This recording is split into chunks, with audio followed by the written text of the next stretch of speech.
ছোট গল্পের নাম হলো অলস দুপুরের গল্প। আমি এখন এটি পাঠ করে শোনাচ্ছি। ফারহানের প্রতিদিনের জীবনে কিছু একটা ছিল যা তাকে নীরব কষ্টে নিপতিত করত। সে কখনো বুঝতে পারত না, কিন্তু জানতো যে কিছু একটা ঠিক নেই। সকাল থেকে সন্ধ্যা পর্যন্ত সে এক ধরনের শূন্যতায় ডুবে থাকত। পরিবার, বন্ধু, কর্ম সবকিছুই তার কাছে কেবল এক ধরনের দায়বদ্ধতা হয়ে দাঁড়িয়েছিল।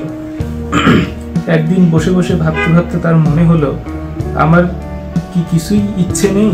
কেন আমি কোনো কাজের প্রতি আগ্রহ অনুভব করি না?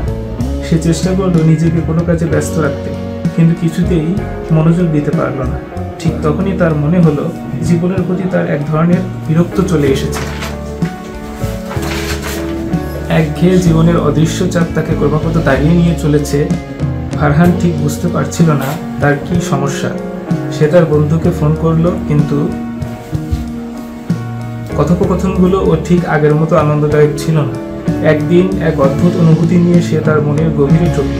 সে আবিষ্কার করলো তার ভয় ছিল যে সে কিছু একটা হারিয়ে ফেলবে, এমনকি নিজেরই পরিচয় হারানোর ভয়।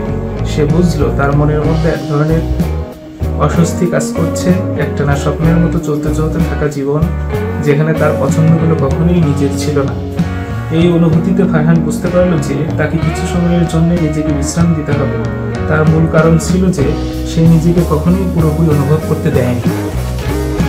সে অন্যদের জন্যে, সমাজের জন্যে, পরিবারের জন্যে এবং কাজের জন্যে কখনো নিজেকে সময় দেয়নি। মনস্তাত্ত্বিক দৃষ্টিতে তার অভ্যন্তরীণ সংগ্রাম ছিল নিজের সাথে পুনরায় সম্পর্ক তৈরির প্রয়াস। সে ঠিক করলো আর কিছু না হোক, অন্তত কিছু সময় নিজের জন্য থাকবে।